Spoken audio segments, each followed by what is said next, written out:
Hello. Welcome to Cameron Reviews. Did you? Can you tell we did this one on the fly? We went last night to see another gala film. Actually, it will be last night because this is probably going to be uploaded later on today. We went to see The Florida Project, which was the only film that neither of us picked. We picked it at random because we didn't have a film for the 13th. Yeah. I was pleasantly surprised, but I know that Carl didn't really show my enthusiasm for this film, despite having seen things by the director before. Yeah, no, I have seen films by director Sean Baker, who's I saw his last film, Tangerine, which also played at the London Film Festival, so he's very much an LFF alumni. This film is his next one. It's actually set. It's the second time it's a film set in Miami.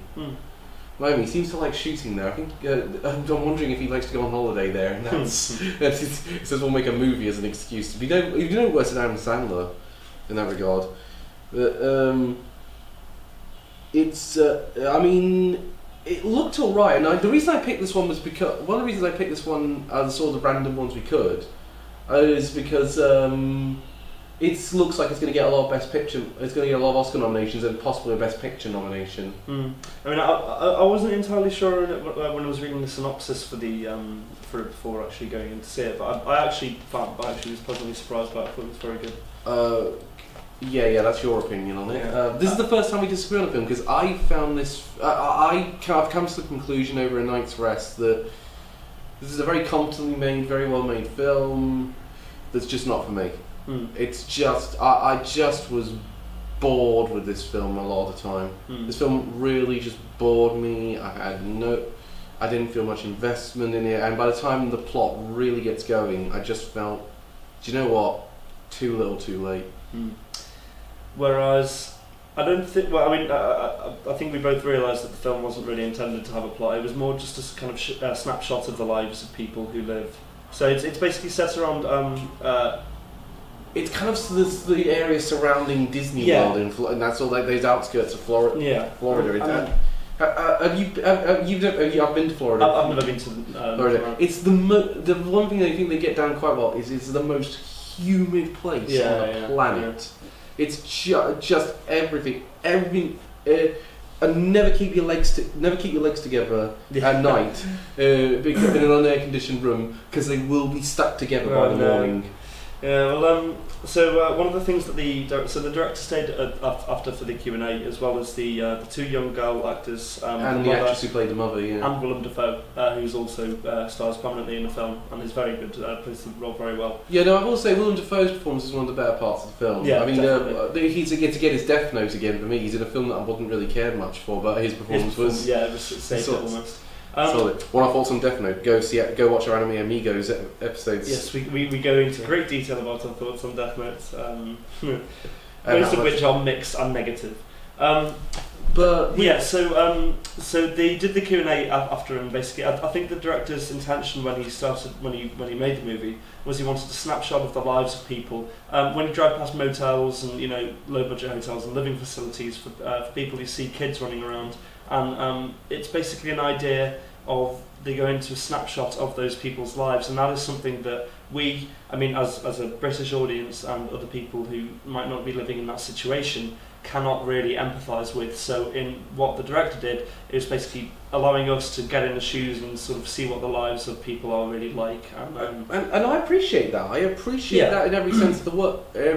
I appreciate what his vision for it was, but I do like my films a bit more plot driven. I'm not saying this is a bad film. What I'm saying is it's not a film for me. I'm not saying it's for you. Which is kind of ironic considering that when it comes to anime, I'm the big slice of life fan, in a sense this is a slice of life film. I think one of my big problems was I felt a lot of scenes went by too quickly, in a sense. And I get the whole point of the snapshot idea, but the whole point is a couple of scenes all went by and I was like, well, that served no real purpose.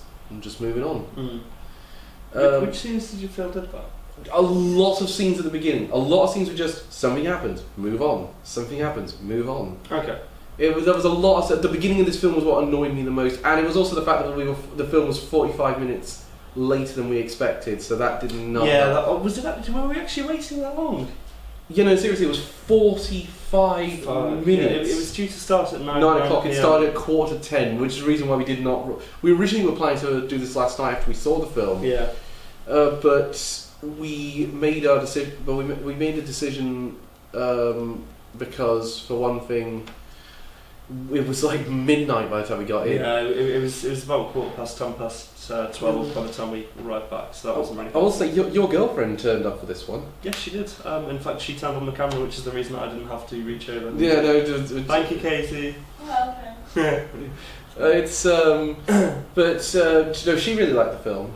Yeah, I mean, I don't know if she wants to come and talk about it, or she's just no, but doesn't want to be on YouTube. But yeah, I remember the first thing she asked was, "Did you cry at the end?" And I had to say, "No, I didn't." I did, but as we've spoken about before, I do cry on most things. Yeah, but again, I've said every time, God help you if you watch Clannad, because that's I've always said there's only 2 anime that I've ever cried at, and Clannad is one of them. But with regards to this film, really, it just for me, I wanted it to dive more into the character. Thanks, mate. I wanted to dive more into the characters. I'm never going to go to any composure after that. And I wanted it to be more of a character piece, and I just felt like everything went by so fast. In fact, I remember saying the most awful moment of this film for me, personally, was when there's an early scene where this guy who's an obvious paedophile shows up.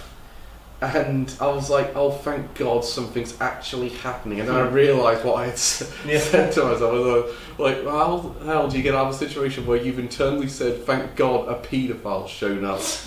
And then there's that brilliant scene where Willem Dafoe sort of walks off saying, oh, you're here just for soda. So he walks to the soda machine, makes him pay for it. Actually takes him away from the kid to make sure he's not looking back. Yeah, takes a soda, and then knocks it out of his hand and then forces him offside and nicks his ID so he knows exactly what his name is and friends to call the sheriff's department. Yeah. On him, which again is a different brand of law enforcement, I've been told, from the police. But in a way, I think I kind of disagree with what you said about it lacking, not delving enough into the characters, because I think that's pretty much exclusively what it was. Yeah, fair enough. That's kind of the point. But again, I said just for me personally, these are things that don't work. I'm not saying these are things that don't work for everyone else, and I'm certain this. But in terms of the film,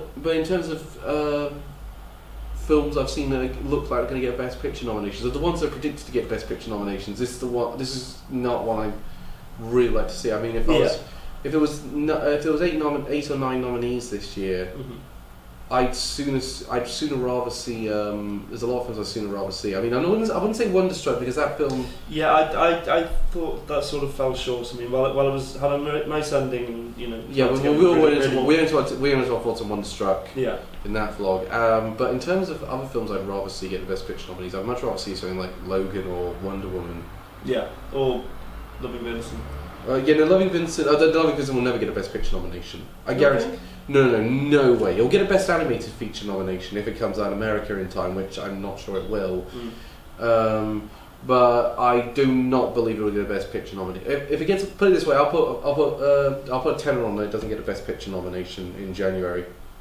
I'll take you up on that bet. £10. You're on. Okay. But in regards to, I will say, if it doesn't get a Best Animated Picture nomination, then I don't have to pay you, because that means it was definitely not out in time. Because no way will this not get a Best Animated Feature nomination. Just giving yourself loopholes to get out of your back on. No, I'm not giving myself loopholes out of paying you. If anything, you get paid no matter what happens if it gets a nomination. True. I don't mind that. So regarding this film, can you think of any positives that you can give? I will say the cinematography is excellent. Cinematography is excellent, although although I think they do use wide-angle lenses way too much. Although at least they keep it at distance, which they understand is what a wide-angle lens is for, and not have the person shot right close up like a Michael Bay movie. I liked the performances of Willem Dafoe and the actress who played the mother, even though I felt that she's played an awful character. Oh, absolutely, but I think that is part of what makes her role so good. But as a result, I didn't sympathise with her. No, precisely. I think that's the point. I mean, she is this psychotic character, borderline psychotic. But I would sympathise more with the mother and the daughter if I didn't find the characters to be utterly people I just did not like. Well, I don't think the point is supposed to be that you're supposed to sympathise with them at all. I think you're supposed to realise that the mother is this vitriolic, horrible character. But I would have cried at the end if I'd sympathised with the daughter. With the daughter, yeah. I just didn't. Mm. Yeah, and I just went, do you know what? And then there was the ending, which was a big, massive metaphor. Which I've never been a fan of films that end on metaphors. I just thought, give your film a character ending. That's what I like. Character endings. I don't really like metaphor endings. Well, it was quite an open-ended one, actually. I mean, obviously they're not going to make a sequel or anything off the back of it, but it's quite a whimsical one. It makes you sort of think that. Well, it makes the outcome of the film uncertain, and it makes all of the events leading up to it. I will say the Oscar nominations I would like. I wouldn't mind if there's got Oscar nominations in the acting category. I wouldn't mind seeing. I do think Willem Dafoe did incredible. I think Willem Dafoe should be up for best supporting actor. Yeah. Supporting actor. Other than that, I do think I think the girls maybe, but I think it's a very tough market for best actress. And the mother I think should be up for best supporting actress. I think the problem is the best lead actress of this year is so top. It's so crowded this year. It's interesting actually. So we stayed for the Q&A at the end, and the woman who played the mother was actually recruited off of Instagram. She said. I'm not surprised with that one. Yeah, so literally they said. I think it wasn't necessarily the director, but the casting manager got in touch with her through Instagram, and they basically organised an interview, and then met up, and then they started filming fairly shortly afterwards. So it wasn't even done through like an agency or anything. She wasn't really an actor before. She'd never done acting before. Just recruited through Instagram. I think she considered going into it. It's definitely a career for her. 100%. She certainly suits it more than the model that's in the Suicide Squad, who seems to just be in every single sci-fi film now, with the hopes that because she's now been in Suicide Squad, Paper Towns, and Valerian, The Sea of 1,000 Planets. Oh yeah, of course. And I'm not convinced by any of her performance. I mean, the problem is also she's in Suicide Squad. She's out of her depth playing a villain. In Valerian, she's kind of just there, and in Paper Towns, the problem is she does she does an all right performance, but she's basically playing a very, very bitchy character. Yeah. That you would just think, oh, for fuck's sake, could someone knock this girl off a high perch? The sort of ones who sort of constantly do art pieces and think that their piece is the only piece that matters in the world, and is they're the most important person in the world, so therefore they get to go backstage with the band. Right. She's basically playing one of those characters, and you just want to go, fuck off. Fair enough. So overall recommendation for this film. So I would say rent it when it's out in November. It gets a film by the time this is uploaded. The only other film festival screening is getting done. Yeah. Done because it's actually about 30 minutes from when we record this. Oh. Fair. So it's definitely not. This is definitely not going to be up for 30 minutes. So you haven't got a chance to see it at the film festival. It is coming out in November. November the 9th, I believe you said, is when it comes out in the UK. I don't think this is one to go and see in the cinema. I think this is a rent it sometime when it comes out on DVD, preferably around the time the Oscar nominations get announced or the Oscars are about to happen. So if you want to have a grip on all the films that get the Best Picture nominations, because I suspect this will get a Best Picture nomination. I'm just not sure it deserves one. Conversely, I think that this is definitely one to go and see in the cinema. I don't think it's probably worth picking up on DVD, just because I think you get the majority of the experience just through watching it once.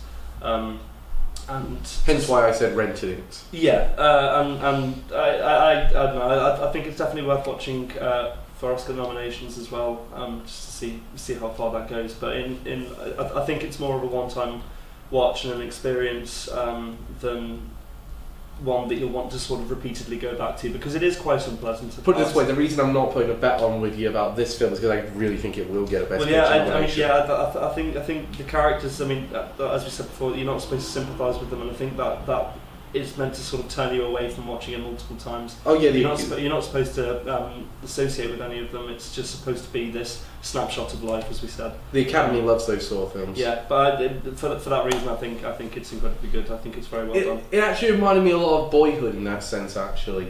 But then again, that's what. But then again, I didn't really like Boyhood all that much. Yeah. But it has actually put. So what was the director's name? Because it has actually put me onto the idea of watching more of his films. I think that's. Sam Baker. If you're gonna watch another one of his films, I'd recommend Tangerine. And Tangerine is a pretty good film. And I had a lot of problems that this film had, but at least Tangerine Tangerine was a much more driven film, and I really enjoyed it. And I liked the technical marvel, the fact it was all shot on iPhone cameras. Yeah, innovative. Katie, do you want to give your thoughts? Yeah. Step my seat. Excuse the wet hair. We've all got wet hair at the minute. I mean, the difference is you got to see the long hair takes longer to dry. Exactly. You really liked the film, didn't you? I'm in the middle of both of you. I really liked it for the same reasons that it rendered, that it was very like following individual characters. You got a real insight to their lives. But I understand what you mean, where you're kind of waiting. Yeah, no, I know what you mean. Yeah. It's a very mixed opinion on this one between the three of us. Well, we would stay and keep doing this longer, but either the time is going to run out, or we've got to get the hell out of here because we're going to review Lou Over the Wall in a minute. So that vlog's probably coming up tonight at midnight. I'll just look at the upload speed that I'm getting. So see you all next time. We're off to see some anime. Yes, we are. Animated films indeed. Thank you very much for watching. Don't forget to like, share, subscribe. You can follow us all on Twitter. We'll put it in the description down below. Except Katie doesn't have Twitter. I'm not. So don't follow her. Follow us. We're cool and worth it. Cool. I have Instagram. She has Instagram. Follow her Instagram. We'll include that in the link description. Goodbye. Thank you. Goodbye.